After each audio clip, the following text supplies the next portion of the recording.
Ali, thank you so much for being with me today, this morning for me, this evening for you. How are you? I'm good. Thank you so much for having me. Oh my God, it's such a pleasure. I was telling you earlier that this is my very first podcast guest episode, and I'm so grateful it's you. And we've been chatting for quite a few weeks as well, and we met not long ago doing a podcast tour together, actually. So I'm so excited to have you today. I wanted everybody to get to know you a little bit better. So why don't you tell me just whatever comes through? Tell me a little bit about you, your past, your present. Yeah. If you want to tell me even about your future, and then we're going to be moving on into some questions, of course. Yeah, I'll let you take it. Yeah. So, hi, everyone. My name is Ali Cates. I am a certified trauma recovery coach, and I'm currently becoming a somatic experience practitioner. So, I'm in training for that through Peter Levine's work, which, if you know about trauma recovery, he's the one that started somatic experiencing. So, currently doing that. My coaching practice started out of my own pain. So I, at 22, had lost my husband. I had lost three friends in 9.5 months, and it brought up all of this trauma that I had shoved down and saved for a rainy day and really disconnected from. When up until this point, I had been in therapy, I had been in counseling before, and nothing really seemed to move the needle. So when these deaths happened, I went on a mission to help with trauma recovery, to help myself with trauma recovery.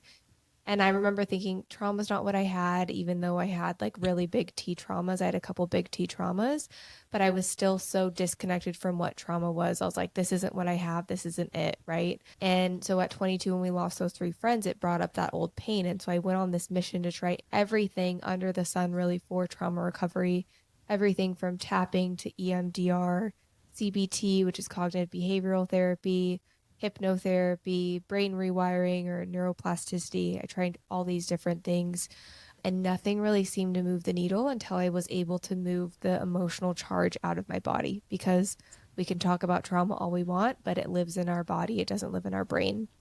And so then, fast forward about 3.5 years, I'm into intense trauma recovery, and I get diagnosed with late stage chronic Lyme and five other autoimmune conditions. And it was 3 weeks before my husband and I got married. Then I came home after a honeymoon and I sat in an IV room, had a port put in my chest, and sat in an IV room for 9.5 months, 3 to 4 times a week, sometimes 5 times a week, getting pumped full of everything. And I knew enough about trauma that I was like, oh, this is a physical manifestation of me ignoring my body and me disconnecting from my body so much, because when trauma is not moved out of the body, it manifests in either autoimmune disease or cancer. And I was dealing with two of those things in a really big way. So then, sitting in the IV room, I say it broke me down to build me back up into this person, which is helping others move through their emotional charge and their trauma and their health conditions as well. So that's like the longer Reader's Digest version of where I am. But now I have a coaching practice. So I've taken my pain and it's become my purpose. No, I want to know even more. You're like, it's not long at all. This is great. It's incredible to get a very good picture from you, Ali, on how they manifested in your life. I wonder about what was going through your body in the moment of trauma hitting. It's like you're in this IV room. Like, what was going through? If you could take us through that, Yeah. I would imagine there would have been a lot of cognitive sentiments and emotions coming through, as well as your body really manifesting almost like a self-healing. And I don't know, to an extent, even some sort of self-harm in the sense of what the things you were saying to yourself. So I'm really curious to know how did you go from what is this to I love myself and I even accept Yeah. this experience. Yeah. Yeah, that's such a good question. At 22, I definitely knew, like when I first started trauma recovery, I definitely knew that there was so much stored in there. So it was a lot of things coming back online. There was sexual trauma that happened in my past that I had completely disconnected from until I was about 3 years into trauma recovery and remembered it. And it came up in a really big way. And so stuff like that, like remembering things in dreams as I was tapping more into my body and actually living in my body because I was living so disassociated, Yeah. glazed over all the time, like completely cut off. So yeah, the cognitive part of it was coming back online. If you know anything about like PTSD, or I had complex PTSD, it's like you completely forget about it. So your body, when you start turning your body back on and remembering these things, like you cognitively are going to remember things through dreams typically, right? Yeah. So there was a lot of that coming back online for sure. I think you asked the part about the self-inflicted kind of pain that was coming up. Can you give me a little bit more of a clarity around that? Yeah, I'm curious to know like what, and I guess you just remembering for context, for someone who might be experiencing trauma, what are the phases? It's almost like grieving, like how grieving have different phases. And I wonder if Yes, trauma has similar phases or for sure. phases at all. Yeah. There's definitely the being disconnected from it, right? There's the Mm, disassociation from even having trauma. Then there's like the embodied lived experience of when you are moving trauma out of the body, you are feeling these things that you've shoved down and saved for a rainy day. So I always talk about it like a wound on your arm is mm, that you have this wound, which is trauma, and then you continually patch it up and you bandage it up and you're like, I'm gonna ignore this, I'm gonna shove it down. And then maybe someone comes and bumps into it and then you get triggered and you're like, your wound's hemorrhaging. And so you're having this big reaction and people are like, what's going on? And it's mm, like in trauma recovery, you have to at least take the bandage off and then you have to heal it from the inside out. And it's not to say that you're going to be healed and trauma is just going to go away and you're never going to have to deal with it. But like that wound that's hemorrhaging that you've shoved down is now going to become a scar. And if anyone's yeah. have had a scar, it's like the scar might hurt at different seasons. It might like I have a scar on my neck and sometimes it like tremors a little bit just because the muscle's tight. There's different things that happen. And that's how I Mm, look at trauma recovery too. And there is like a big part of it. And I know this because I've had a lived experience of a victim mindset that everything has happened and I can't be better or I can't do better. I can't do that because of what's happened to me. When you talk about the different stages, for sure, there's this part of trauma recovery where I'm not saying I'm not bypassing anyone here. I'm not saying that like you're not a victim, but there's the mindset of staying in that as someone that has was raped at 15 and had sexual assault prior. I always had this kind of mindset that like I am a victim of my circumstance and this is what's happened to mm, me, so I can't be anything better because of this. And a lot of people that I've talked to that are on trauma recovery and have moved past that, it's always you almost have to go through that mindset in order to mm. get through it on the other side. And Yeah. I remember when people would talk about this and I wasn't on the other side of it, it would trigger the heck out of me. And I would be like, you're victim blaming, like all this stuff. But it's because I was staying in that mindset Mm, that these things have happened to me and therefore I can't be anything else. So exactly. there's so many different stages for sure. And I wonder, like for me, it's very easy to say when I experience a small T experience happens or anything happens in our day to day that, oh, that happened for us, that happened for Yeah. you, that didn't happen to you. But when it comes to trauma, I wonder, is that the same thing? That is that the mindset that happened for me, even though it was something that if you had the choice, you wouldn't have ever experienced. 100%. You know what's really interesting about that is there was a study done at Stanford and they said, everyone come up on the whiteboard and write down the worst thing that's happened to you. People come up, they are writing down horrific things, rape, war, car accidents, losing people, shootings, etc., jail. Like they're writing down all these things. And they said, here's an eraser. And if I could give you an eraser and you could go up on the board and erase the thing that happened to you, would you do it? But here's the caveat is that you would lose all of the lessons that you've learned because of the horrible thing that's Mm, happened. And no one went and erased the thing, right? So it's like, even though I have been through sexual trauma and physical trauma and like emotional abuse and all these things and health complications, I would never go back and say, I don't want this thing to happen because I've learned so much about myself. Of course, I mm, would never want the thing to happen again, right? Of course, I would never want mm. the big T trauma and the little T traumas to happen again, but I've learned so much about myself. I've stepped into the woman that I am becoming and right now, and I Mm. would not take that back, even though I would never want those things to happen to me again. No, I definitely. It's really interesting to know that I really truly believe trauma is what happens, but your mindset and the identity that you create off the back of what happened is really what takes you on a whatever journey. If, of course, we all experience different things, but it's really interesting how people look at it from that identity that I'm holding on to, which is sometimes could be that victim mentality. And of course, there is a lot of pain, and it's Oh, very yeah. normal as part of the phases. And yeah, so I'm really interested as well, Ali. I know that when we were chatting, we one of the things that you talk about a lot is where therapy misses the mark. And I am someone who I know this isn't probably normal for a lot of people. I don't like therapy. I think it's a waste of time for me, for Ali. And I particularly don't like it because I don't think it's taking me fast enough to where I need to be. And I know you have a really interesting perspective about why going to therapy isn't always the answer to mental health freedom. And I'm really interested in hearing that from you. Yeah. I think that talk therapy will get you to a point. Like whenever I talk about this point, I think people are always like, you're shitting on talk therapy. And I'm like, Mm. I think that it's helpful to a point, but I also think that in the mental health space, like you get all these commercials that it's talk therapy, it's talk therapy, it's talk therapy.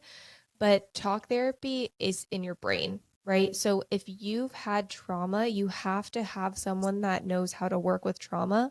And I say it's similar to a doctor, right? So for me, going through and getting diagnosed with all these different diseases, like an MD, they literally spend a week in. I'm going off on a tangent here, but I think this is really important. Is that they literally, like MDs spend a week just on diseases and it covers all diseases. And similarly in therapy, right? Like you have to become trauma informed and you have to know how to work with trauma. And specifically, like you need to know how to move it out of the body, Mm. because you can talk about the things all that you want, right? But it lives in your body. So you Mm. can do all of the things like cognitive behavioral therapy and EMDR and psychotherapy and hypnotherapy and all this stuff, but you have to get in your body. So a lot of these things are what we call top down approaches. So they start with your head first and then they move down. Maybe they address the body. What, somatic experiencing and people that are trauma informed, we work with the body up. So we're bringing the body online first to talk about, what are you feeling? How are you experiencing? Okay, this is what's happening. Let's move this emotional charge out. Oh, you have a lot of anger. How do you want to Mm. express your anger? What does that look like? Yeah. And helping you actually have a safe space to express that anger. Like I just Mm. got done with a client 20 minutes ago before this call, and she was like, I have so much anger and I only feel the safe place to release it is in here in your office. And so that's because she's holding on to so much anger from years and years. So I think in the mental health space, we are doing a disservice because we talk about just go to therapy, just go to therapy, just go to therapy. And if you're someone like myself that went to a lot of therapists that were not trauma informed and did not work with the body, I Mm. felt completely alone and lost because I was like, this isn't functioning the way that other people are getting experiences in Mm. talk therapy.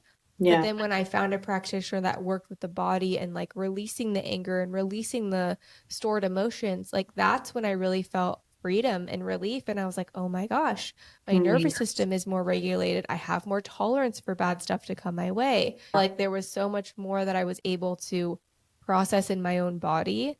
Yeah. Um, yeah. And not to say this is the thing though, is that I think a lot of people are like, it's about what works for you in the moment. So it might be talk therapy and then it might be something else, then it might be CBT and then it might be EMDR, right? So it's about, but I would say that the way that you would know if something is right for you is how it feels in your body. Like it's That's your right. intuition telling you. So true. Yeah. And look, I think this is very useful for people to know. And I always believe that, as you said, talk therapy has a space, definitely at the very beginning of someone's journey, could be a really great way to download, like literally get it out of your body, out of your mind. And I think it's a great privilege to be working with a therapist. And I really believe they do a beautiful job. But I also believe there is this holistic view working with your soma on how these different emotions are stored in your body or have been stored in your body because of perceived trauma or an actual event of trauma. And I'm really interested, Ali. I know that you talked about this patient just then about anger, and I wonder if there is a way to access anger in a healthy way. Because I'm similar to you, I'm doing a somatic certification, psychology certification, and I've learned so much about the body. I've learned so much about letting anger out of my body, moving my body. And I do these in so many ways. Sometimes I start moving and it's almost like a dance, and then I start like hitting a pillow, or sometimes I'm just like crying, like it's just my body releasing whatever it needs to release. And I'm really interested, instead of building this resentment, how can we access this anger? Because I know anger is something that could really, as you said, affect your mental health, affect your physical health. How can we do this? Yeah, you touched on some good ones, right? Is that for me, and what I've learned about the body is that emotions are typically stored in your fascia tissue, and your fascia tissue holds up to 1,000 pounds of emotional charge. So they've done studies on this. It's wild. I know it's really crazy. But when you hit on that fascia tissue, you're releasing this stored emotions, right? So a lot of people will be on a run or in yoga or a massage, and then they'll start crying. And it's because you've tapped on this stored emotional charge that needs to be released, right? So oftentimes when we have anger, we're storing it in our jaw, we're storing it in like the backs of our shoulders. Pelvic area is really popular too, but I would say jaw is like primarily the number one spot that we Mm, hold it, right? yes, So working with someone that can help you like manually manipulate that, or even just yourself, like pushing into your yes, jaw and then yeah. doing something that's actually releasing it, right? So when you work with trauma, you want to move, you want three things. You want breath, you want sound, and you want movement. Okay. So you want to actually be expressing the anger that you're feeling, whether that is screaming into the pillow, punching the pillow, swearing, whatever it is. Like for me, when I was expressing anger, it's very much a verbal thing. Like I'm like Beth Dutton. I don't know if you watch Yellowstone, but this is what I say. She expresses anger by just attacking people with her words. And that's how I was. And so for me, it's like actually being able to get that out and process those old things that I needed to say is really Mm, important. Movement is key. Another good thing is like pushing on the wall and just feeling the pushback of the wall, and then breathing and making a sound to really let your body feel that anger that's coming up. mm, There's like TRE, which is trauma release exercises that you can do. There's a great like hip shaking that can help if you have sexual trauma and you're storing it in your pelvic area. You can go on TikTok now, and there's so many people that teach you how to do it, which is really great. But yeah, I would say too, and I kind of like press pause, not press pause, but I always like want to just caution people is that moving trauma out when you're not with a practitioner can also feel a little bit scary, especially if you yeah, know you have some deep rooted things in there, such as sexual trauma. I yeah, always just give a warning is that typically you want to be working with someone when that's coming out because it can feel overwhelming and then you will shut down yeah, and your nervous system can get really overwhelmed in that capacity. So I yeah. always recommend people is, of course, try on what works for you. But I think, especially with the anger, like when I first tapped into my anger in a really big way, I was so grateful that I had a practitioner with me because it scared me that I was Mm, so angry. yeah, yeah. And having the right containers to put those emotions. And I love when I learned that about containers. It's like sometimes you can even have an imaginary container on your bedside table, thinking, okay, I feel these emotions. Where can I put it? How can I get it out of my body? And sometimes you're about to go to bed, and having these containers is your practitioner, it's you. Like you are a container for these individuals, for your patients. And we all need these spaces. And these containers can take so much time to Yeah. almost like peel the onions and get to the core, because as you said, it's that wound that we've been like patching up for years, and all of a sudden we're like, I'm not patching it up anymore. I have to heal it, and I have to look after it, and I need to know it's there, and I need to know that it might hurt, but it's going to be healed, and I'm here for it. I want to ask a couple of questions about especially women, female entrepreneurs, people in the corporate world who want to leave their 9 to 5s, or they even trying right now to have a bit of a side hustle. They feel this sort of emotional charge towards doing something creative or doing something of their own. And I do know for a fact that mental health can be really impacted by being an entrepreneur when you have to wear so many hats and you have no clue what you're doing and how to do it and what are the steps. And so it could be really overwhelming. So I'm really interested in hearing from you, Ali. I know you have a few tools about mental health and how they can help women, especially implement right now to help them with their mental health. And I would love you to share them with us and give us some takeaways for anyone. Yeah. I would say the first thing would be is to really acknowledge your emotions. And I know that sounds really elementary, but acknowledging your emotions and just even naming it. There's a great app called How We Feel, and it helps you. It's like the feelings wheel, right? And it will just help Yes. you like, okay, how am I feeling today? And then it'll help you see like what's actually happening. I would say that's one of the biggest things is, and that's like CBT, like cognitive Yeah. behavioral, and just seeing it and seeing your trend, because oftentimes we're like, oh, I'm feeling this way so much, and then our identity gets attached to this feeling.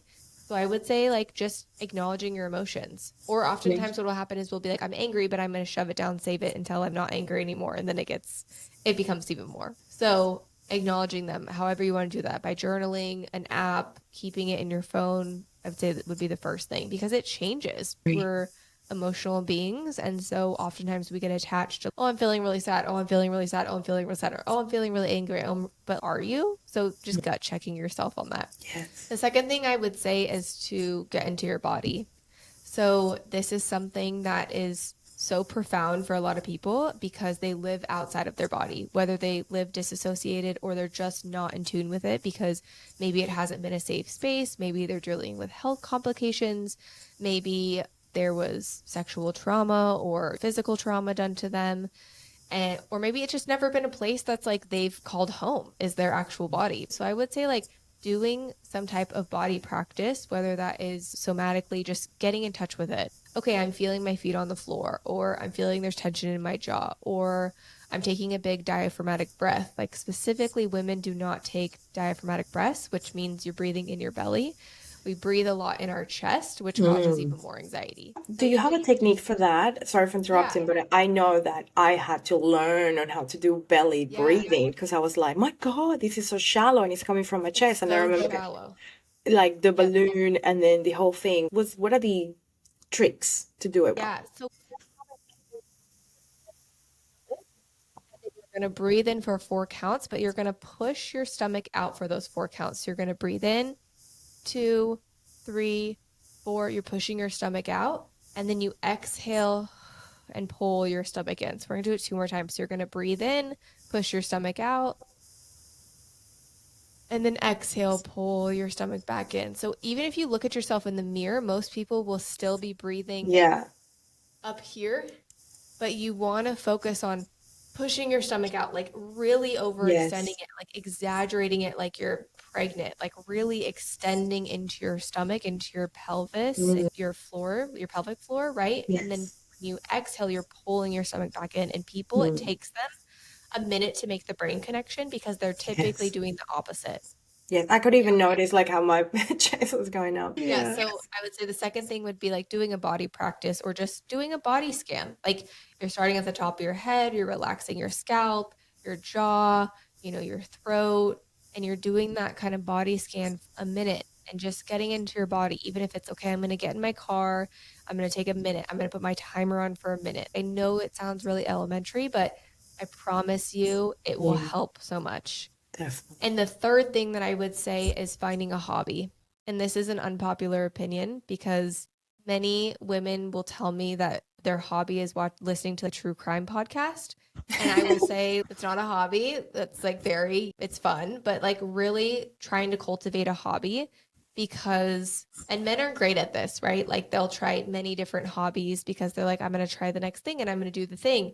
And I think a lot of women specifically are like, oh, cooking's my hobby. But then they're cooking dinner is their hobby. And I'm like, that's not a hobby. Mm, Try something else that's going to get you to be creative and to let go of the stress or the anxiety that you're feeling all of the time. mm, Right. So those are my 3 tips that I would say for mental health is really important. The hobby one is huge. yeah. When people find a hobby, they're like, oh my goodness, I like had 30 minutes where I was just really invested in this thing and it wasn't Yeah. scrolling on TikTok or Instagram. What's your hobby? Horseback riding. Oh, I love that. Oh, beautiful. Yeah. That's Yeah. amazing. And that's really interesting because I'm a multi-passionate creative individual, and for me, I don't think I have a hobby now that you're talking about it. And I'm like, I've been thinking so much about this, and every time I talk about it, it's like I move my hands because I know I need to use my hands for some reason. And so Yeah. it's really interesting how my body, my soma is coming through. It's like, what is this thing about my hands? And I remember reading something about it, and it's, yeah, gardening will be great, pottery will be Yeah. great, anything Pottery's that I'm great. going to use my hands, sometimes baking or making even sourdough, it doesn't matter. But isn't that interesting? And just picking up on those cues that your body's actually telling you about, maybe the hobby you could have. So Yes. Yeah. No, it's so true. you're inspiring me to take action. And it's definitely been something that dancing is one of the things that I love doing. And I was saying to my husband, I want to go dancing. It's like, I've got two children, I launch a podcast, I've got a business to run. And then I'm like, I don't go out. So maybe I just do more dancing at home. And I think that could be a Yeah. beautiful, beautiful Let me know how it practice. goes. I want to hear what your hobby's going to be. Oh my God, yes. You will be the first one to know, Ali. I will maybe post something and tag you on social media as well. I love Yeah, it. I would love to share my journey with you. I have a question about identity, and we talked about this a little bit at the beginning, but I want to dive in a little bit more because I know that, and as you and I know, and some people know, our identities could be almost a sense of protection. It should almost be like, this is what happened and this is me. And it's almost like you just hold it as a way to protect yourself from further harm or further trauma. And I'm really interested in hearing your perspective because you said something really beautiful about why you're more than what has happened to you and what you have been through and how living in a health healing identity is keeping you from moving forward with your trauma healing. So there's a lot of things there to unpack, but I really want to know how not how to not make healing your identity as well, even though you're Yeah. going through the healing. I'd love to. Yeah. Yeah.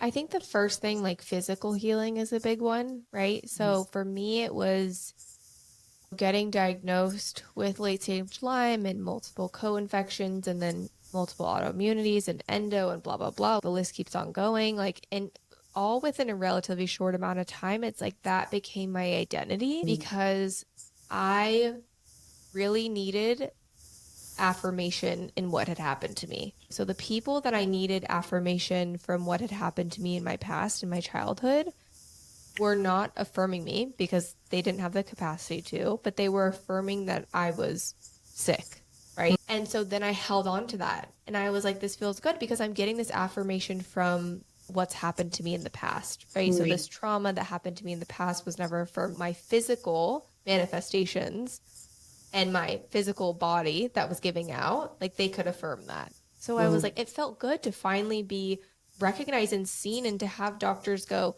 yeah, there is something wrong and this is what's happening. And it felt good. I was like, finally, if you've ever been through any sort of autoimmunity or health struggle or anything, like when someone finally affirms that and there's, facts and there's tests and there's all these things, it's like you want to stick with it because you're like, someone is seeing me, right? So for me, and this is why I talk about with people is I think you have to go through this feeling of feeling like you are seen and heard. And then there's a point where, and we talked about this a little bit, like the victim. Oh, this is all the things that have happened to me, so I can't get any better.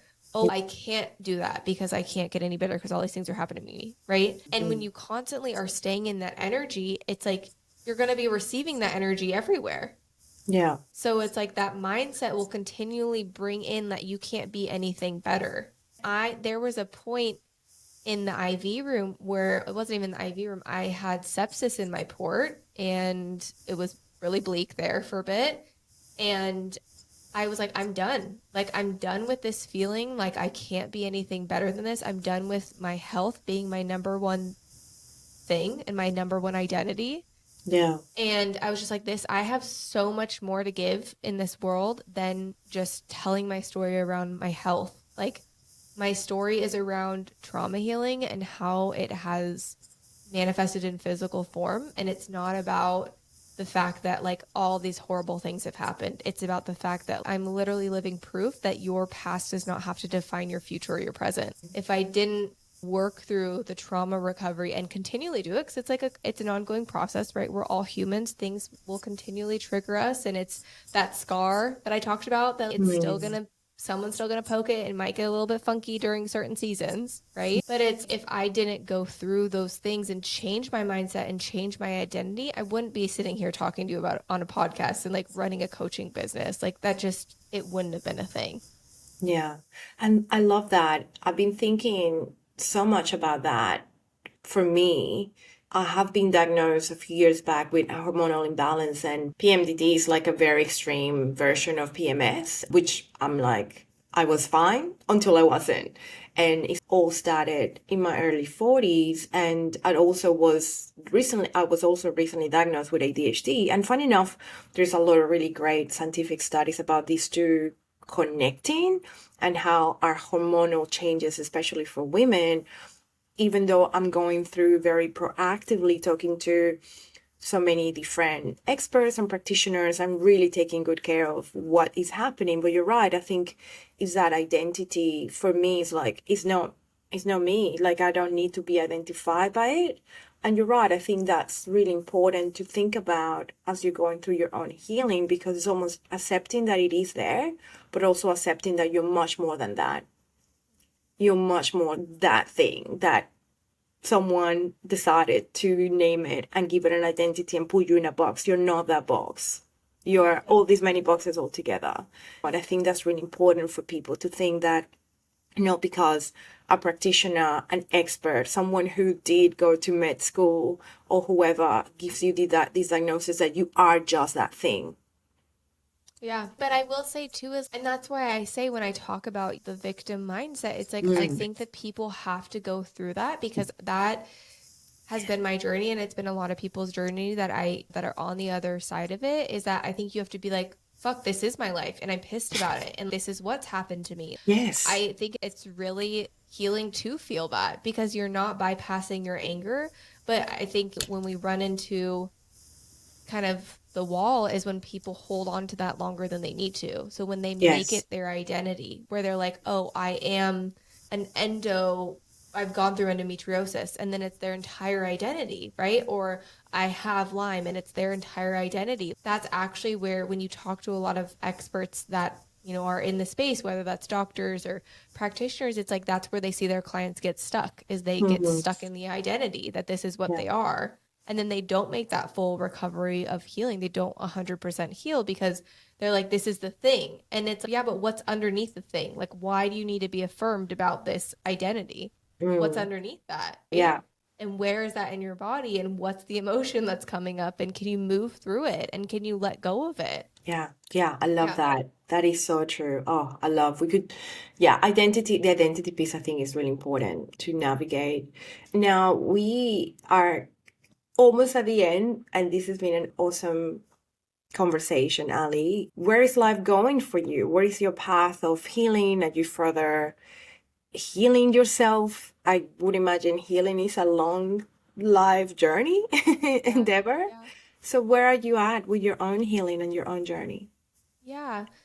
So physical healing, I'm like almost at the end of doing bee venom therapy with the Heal Hive. So that's been great. Everything else is like really going good in that regards.